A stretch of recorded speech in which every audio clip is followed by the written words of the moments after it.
ટ્રેનમાં બેસવા મુસાફરોએ તોડફોડ કરી। ટ્રેનની અંદરથી મુસાફરોએ ન ખોલ્યો દરવાજો અને વિફર્યા સુરતના મુસાફરો। પછી શરૂ થઈ ટ્રેનમાં તોડફોડ। સુરત રેલવે સ્ટેશન પરથી મુંબઈ તરફ જઈ રહેલી અજમેર દાદર ટ્રેનના જનરલ કોચનો દરવાજો ખોલવા મુદ્દે મુસાફરો વચ્ચે માથાકૂટ થઈ।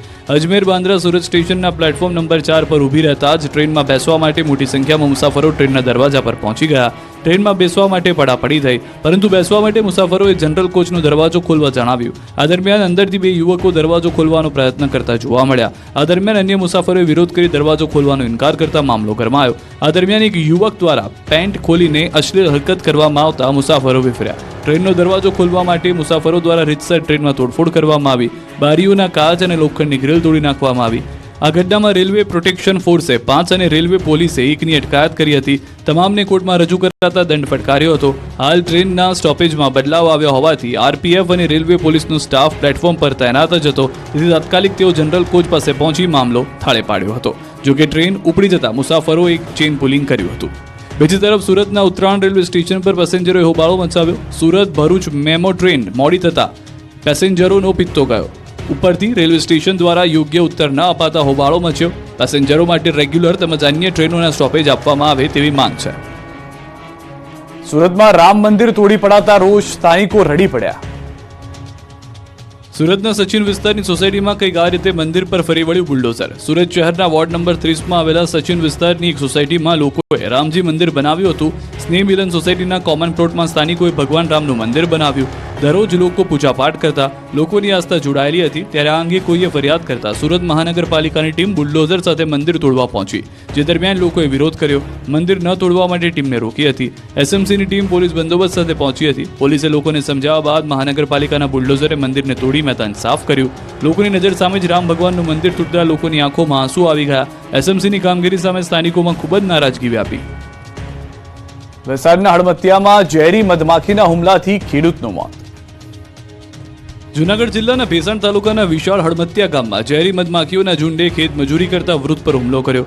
જેમાં એક 75 વર્ષીય વૃદ્ધ ખેતરમાં મજૂર સાથે ખેતરમાં કામ કરી રહ્યા હતા। ત્યાં અચાનક જ ઝેરી મધમાખીઓના એક ઝુંડે વૃદ્ધ પર હુમલો કરતા ખેતરમાં કામ કરતા મજૂરોમાં નાસભાગ થઈ ગઈ।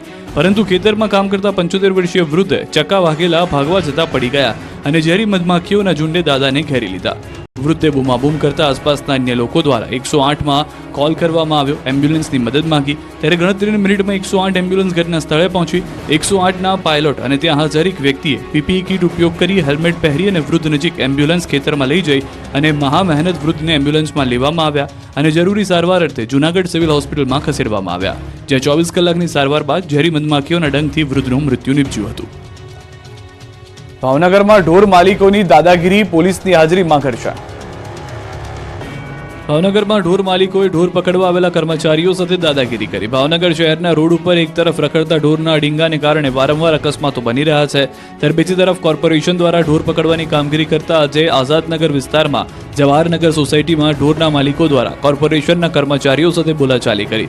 સોસાયટીમાં જાહેર રોડ પર ઢોર બાંધતા હોવાની વારંવારની ફરિયાદ બાદ પોલીસ સ્ટાફ સાથે વેટરનરી ઓફિસર અને ઢોર પકડવાની ટીમ સ્થળ પર ગઈ હતી, જેથી ઢોરના માલિક દ્વારા જાહેર રોડ પર બાંધવામાં આવેલા ઢોર તેના ઘરમાં લઈ જવામાં આવ્યા અને કોર્પોરેશનના અધિકારી કર્મચારીઓ સાથે ધમકીભર્યા સૂરમાં બોલાચાલી કરતા વાતાવરણ તંગ બન્યું હતું। પોલીસ બોલાવવાની ફરજ પડી હતી, જેથી ઢોરના માલિક વિહાભાઈ ચાવડા અને પરાગભાઈ ચાવડા સહિતનાની અટકાયત કરી ભરતનગર પોલીસ સ્ટેશન લઈ જવામાં આવ્યા, પરંતુ ત્યાં ઢોર માલિક દ્વારા હવે પછી રોડ પર ઢોર નહીં બાંધવાની ખાતરી આપી લેખિતમાં માફી માંગી હતી।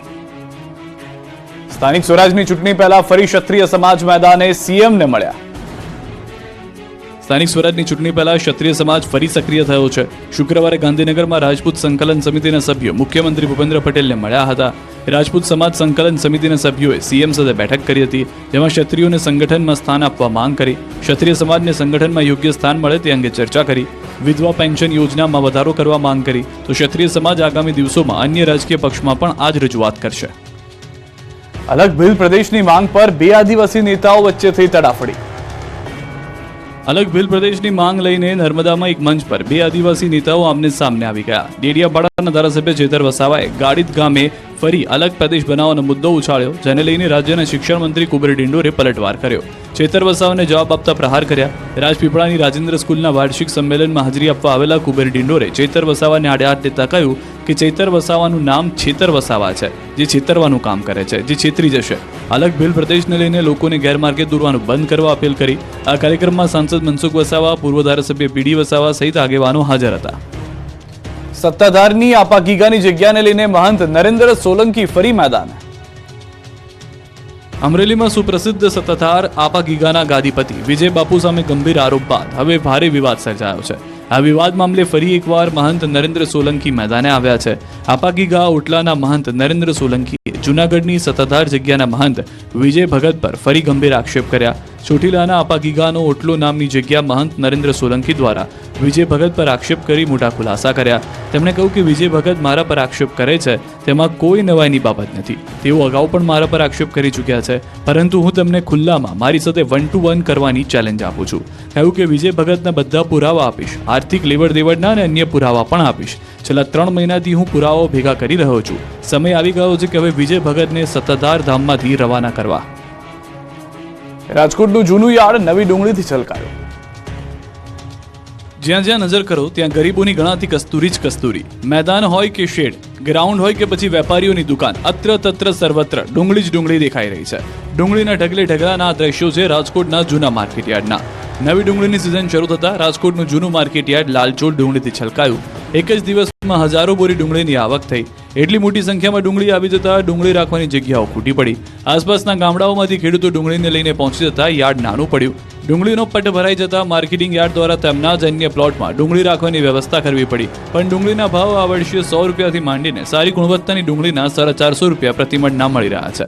ગત વર્ષ કરતા ભાવમાં કડાકો આવતા ખેડૂતોને રડવાનો વારો આવ્યો છે. ગયા વર્ષની સરખામણીમાં 25% ઓછા ભાવ હોવાનું ખેડૂતોએ જણાવ્યું. જો સારી ડુંગળી હોય તો ખેડૂતોને ખર્ચો માંડ નીકળી શકી રહ્યો છે, અને નબળી ડુંગળી હોય તો ઉલટાના પૈસા ગુમાવવા પડે તેવી સ્થિતિનું સર્જન થયું છે. ખેડૂતોએ ડુંગળીના પાક માટે તનતોડ મહેનત કરી હતી.